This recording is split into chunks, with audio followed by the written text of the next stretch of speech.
Aldo Piazza, le ragioni di questo apparentamento e appoggio alla candidatura di Miccichè? Ma guardi, la mia è stata una decisione responsabile che chiaramente ho preso con il gruppo e gli amici che mi hanno sostenuto sin qui. Mi riferisco chiaramente ai candidati delle liste civiche, perché prima di tutto a noi interessa il bene della città. Partecipare a una competizione elettorale con 7 candidati a sindaco credo che sia solo e esclusivamente un suicidio e un teatrino assolutamente vergognoso, perché la città ha bisogno di unione, la città ha bisogno di avere persone che si vogliono spendere per questa meravigliosa terra. E quindi il giochetto che si sta mettendo in campo, e quindi per questo io non voglio partecipare a questo spettacolo indecoroso, è quello di frammentare il voto ad Agrigento. Tutto questo evidentemente viene fatto ad arte, perché non si capisce perché il centrodestra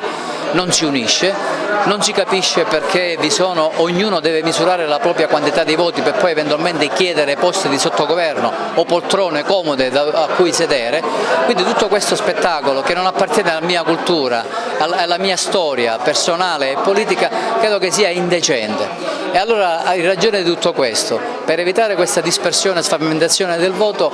abbiamo ritenuto, io assieme ai miei amici, che sarebbe invece opportuno unire le forze, partecipare al progetto di Franco Miccichè, che comunque rappresenta la vera novità di questa campagna elettorale e di queste elezioni a sindaco della città di Agrigento, perché è un candidato che non ha esperienze amministrative se non quella di essere stato per pochissimo assessore, che ha chiaramente una grande capacità di spendersi, conoscendo anche la sua storia personale e professionale. Quindi io credo che investire su un candidato con queste caratteristiche, senza voler assolutamente nulla togliere agli altri, ma neanche parlarne, perché sarebbe poi molto lungo discutere e anche chiarire le posizioni,